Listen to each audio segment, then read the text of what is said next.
हमारे पूज्य गुरुदेव श्री भक्तमाली जी कहते थे कि जब दूध का भोग धराओ ठाकुर जी के सामने तो ठाकुर जी से कहना चाहिए कि प्रभु नामदेव जी के जैसा प्रेम तो हमारे हृदय में नहीं है, भाव हमारे हृदय में नहीं है, पर ये नामदेव जी का दूध है, नामदेव जी के नाम से पी लीजिए।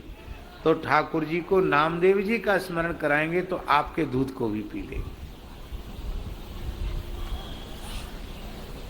कंदमूल फल का बेरों का भोग लगाओ तो सबरी की याद दिलाओ, साग भाजी का भोग लगाओ तो बिदुर जी की याद दिलाओ, केले का भोग लगाओ तो बिदुरानी की याद दिलाओ,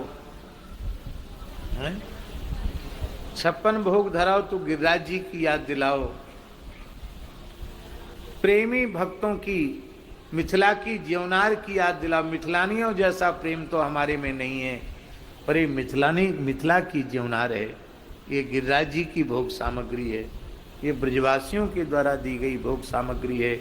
ब्रजवासियों जैसा प्रेम हमारे में नहीं है, और आप ब्रजवासियों के नाम से इसको ग्रहण कर लें। विग्रह की सेवा में सिद्धि तत्काल होती है। विग्रह सेवा में सिद्धि तत्काल होती, बहुत जल्दी सिद्धि होती है श्री विग्रह की सेवा में। पर श्री विग्रह की सेवा में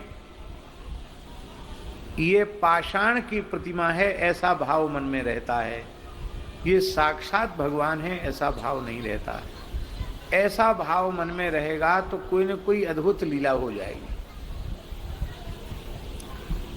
पूरा कला गांव में जो चतुर्भुज भगवान हैं, उनका विशेष पर्व में स्नान अभिषेक होता है। तुमने तो दर्शन किया ना,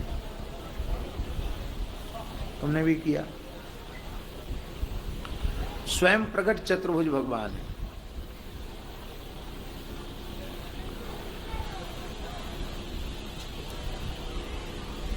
इतने बड़े हैं, इतने चौड़े हैं, वजनदार हैं, एक व्यक्ति उठाकर उनको नहीं रख सकता।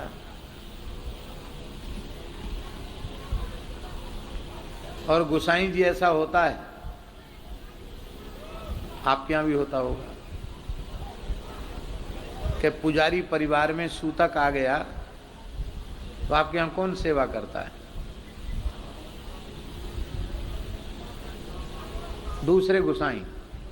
वो एक ही परिवार के होने पर उनको सूतक नहीं लगता क्या है?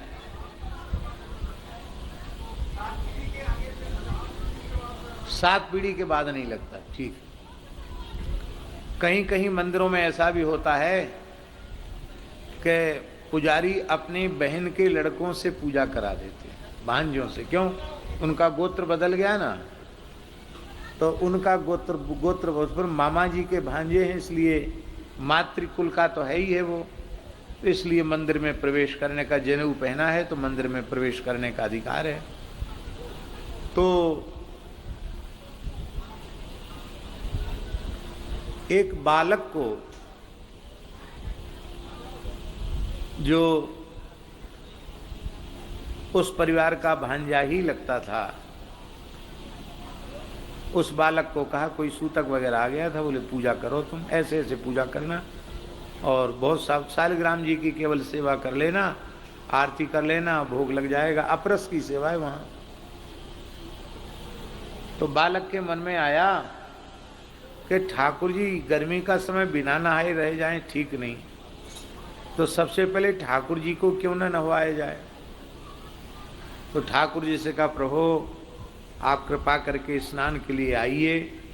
जैसी प्रार्थना करके उठाया ठाकुर जी को, ठाकुर जी फूल जैसे हो गए। इतने विशाल ठाकुर जी हैं कि एक व्यक्ति, जवान आदमी भी उठा के नहीं रख सकता, और एक छोटे से बालक ने इतने बड़े ठाकुर जी को उठा के तांबे की परात में विराजमान कर दिया, बढ़िया से नहवाया, नहा के फिर ऊपर रख दिया, नीचे नया कपड़ा, ऊपर से नई पोशाक।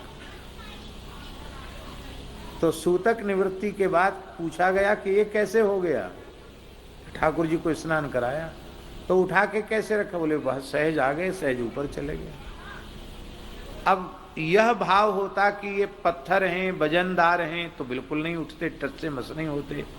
ये साक्षात भगवान है ऐसा भाव बना तो ठाकुर जी ऊपर से नीचे भी आ गए, नीचे से ऊपर भी चले गए। ये घटना तो कोई बहुत पुरानी नहीं है। विग्रह में ये धातु का विग्रह नहीं है, पाषाण का विग्रह नहीं, ये साक्षात भगवान है, ये भाव हो। हमारे पूज्य धर्म संघ वाले गुरु जी, ध्यान से सुनो, वो ठाकुर जी की सेवा कर रहे थे अंकित जी, और गुरु जी वृद्ध थे, अपने हाथ से ही सेवा करते थे। तो उनके सेवा कुंज वाले घर में मंदिर था, उसमें मंदिर में ऊपर सिंहासन में शालिग्राम जी उठाए। अब वृद्ध शरीर था तो खड़े होकर ऐसे उतार रहे थे और हाथ से शालिग्राम जी छूट के थाली में गिरे। तो गुरु जी को भय हुआ, ठाकुर जी को बड़ी चोट लग जाएगी। पाषाण सोचें तो चोट लगेगी, पाषाण में चोट क्या लगेगी, ठाकुर जी ये सोचे। तो गुरुजी कांप गए, अब इतने ठाकुर जी को कहीं चोट न लग जाए। तो ठाकुर जी बड़ी तेजी से आए और तुलसी पुष्प का स्पर्श किया उन्होंने, गिरे नहीं, खाली छुआ। फिर ठाकुर जी उठे और फिर से अपने सिंहासन में बैठ गए।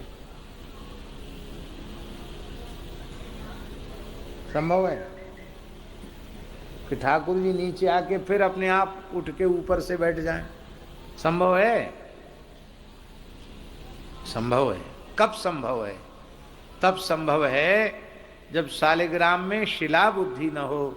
ये साक्षात भगवान है। गुरु जी की ये बुद्धि थी, इसलिए इनको कष्ट न हो जाए तो ठाकुर जी फिर से सिंहासन में बैठ गए। तो उनकी इस लीला को देखकर गुरु जी बहुत जोर से हंसे।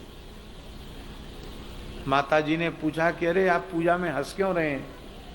बाद में बताया, हमको भी उन्होंने ये घटना सुनाई। इसलिए भगवत सेवा, पूज्य पंडित जी महाराज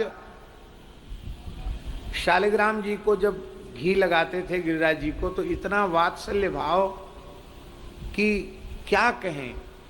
उनके वात्सल्य भाव के कारण पंडित जी को अनुभव होता था कि शालिग्राम जी, गिरिराज जी पिलपिले हो गए, कोमल हो गए।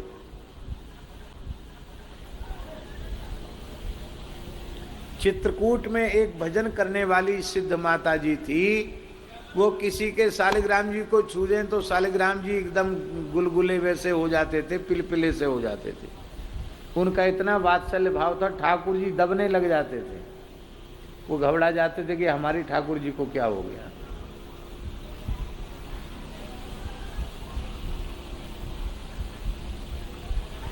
एक बाबा जी जमुना जी में गोता लगाए रहे और अपने लड्डू गोपाल जी को अपनी झोली से निकाल के बिछोना बिछा के और गोपाल जी पधरा दिए। जय जय, थोड़ी धूप सेको, गोता लगा के जमुना जी में आओ तब आपकी सेवा करूंगा। अभी स्नान नहीं किया मैंने, ठीक से स्नान नहीं किया। बाबा जी तो स्नान ध्यान में लग गए। तब तक एक गोपी आई, जल भरवे जमुना जी में, देख के रोवे लग गई। अरे राम राम, देखो लाला के हाथ पांव सबरे टेढ़े है। लड्डू गोपाल तो ऐसे होते ही, देखो हाथ मुड़ गए, कमर मुड़ गई, पांव टेढ़े है गए। अरे राम राम राम राम, अरे निर्दयी बाबा जी, तेने कहा कियो या थैला में ठूस के गोपाल जी को हाथ पांव टेढ़े कर दिए। तो घड़ा तो धर दियो और गोपाल जी को बिछोना से उठा के लाला लाला, हाथ पांव खींचवे लग गई। सूट वो कहने, सूट वो, हाथ पांव सूटवे लगी। ठाकुर जी ने पांव सीधे कर दिया, हाथ सीधे कर दिए, सीधे ठाड़े है गए। अब वो सीधो खड़ो करके चले गई ठाकुर जी को। अब बाबा जी बेचारे आए, स्नान ध्यान करके आए तो ठाकुर जी बदल गए। पहले लड्डू गोपाल जी सब सीधे खड़े हो गए। बाबा रोने लगे, हमारे ठाकुर जी ले गयो और दूसरे ठाकुर जी पधराए गयो। गोसाई श्री विठलनाथ जी आए, बोले न तो दूसरे आए और न दूसरे पधरे, तुम्हारे ही ठाकुर जी हैं। ये गोपी है, जाने तुम्हारे हाथ पांव सूट के ठाकुर जी सीधो कर दियो। अरे महाराज कैसे हो गया? बोले तुम इनको धातु की प्रतिमा मानते हो, इन्होंने साक्षात बालकृष्ण माना। एक और हम उदाहरण आपको देते हैं। एक ब्राह्मण के मन में धन की कामना उत्पन्न हुई, बहुत गरीब ब्राह्मण था। तो धन की कामना से उस ब्राह्मण ने किसी संत के पास जाकर प्रार्थना की कि प्रभु मेरे ऊपर कृपा कीजिए, कुछ आशीर्वाद दीजिए, हम बहुत गरीब हैं, हमारे पास कुछ धन हो जाए।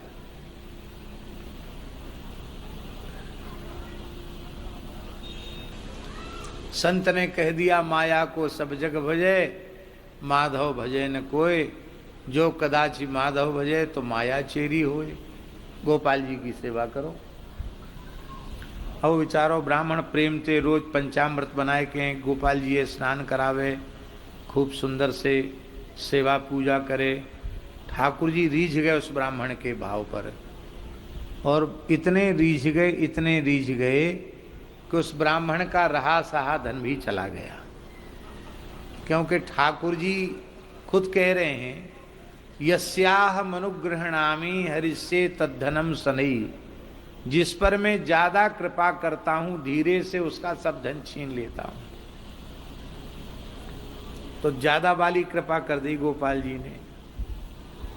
अब और उसकी हालत खराब हो गई। बोले हमारा काम धंधा तो और चौपट हो गया। अरे बोले जिन बाबा जी ने गोपाल जी की सेवा बताई वो बढ़िया बाबा जी नहीं, किसी दूसरे बाबा जी पे चलो। दूसरे बाबा जी थे, वो देवी जी के भगत थे। देवी मैया खूब पैसा दे, हाँ, क्योंकि लिखा है भागवत जी में, धन की कामना से दुर्गा की उपासना करनी चाहिए। धन की संपत्ति की अधिष्ठात्री देवी है, खूब धन देती है। तो वो दुर्गा जी की उपासना करने लग गए। उसने गोपाल जी थोड़ी ही धन देते हैं, धन तो दुर्गा जी देती है, धन देने वाला विभाग तो दुर्गा जी का है। अब वो दुर्गा जी की मूर्ति पधरा ली, उनको खूब पंचामृत से स्नान करावे, गुग्गुल की धूप दिखावे, नाचे देवी के सामने। और वो लड्डू गोपाल जी थे ना, जो उनको ऊपर ताक में धर दिया, न नहलाना न धुलाना न भोग लगाना, कुछ नहीं। धूल चढ़ रही गोपाल जी के ऊपर, देवी जी की पूजा करने। एक दिन पूजा स्तुति करते करते, धूप आरती करते करते प्रेम में नाचने लग गया। और आरती करके धूप धर दी, और धूप आरती धर के देवी जी की स्तुति करने, न मंत्रम नो यंत्रम तदपि च न जाने स्तुति महो, इत्यादि प्रकार से स्तुति करने लग गया।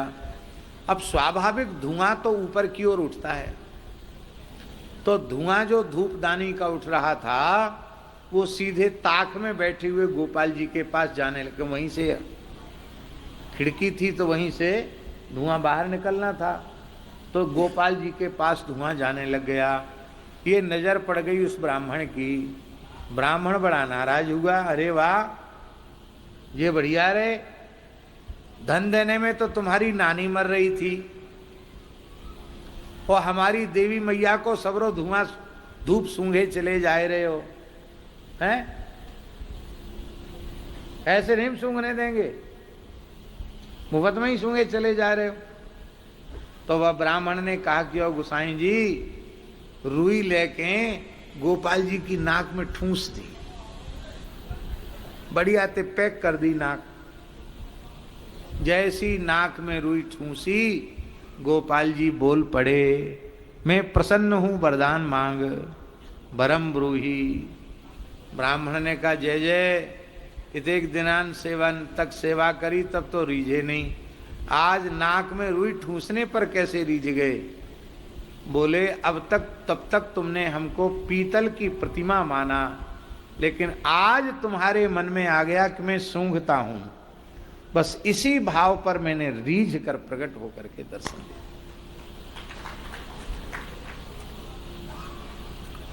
भक्तों के साथ ठाकुर जी प्रत्यक्ष वार्तालाप करते हैं, प्रत्यक्ष वार्तालाप करते हैं। बोलो भक्तवत्सल भगवान की जय।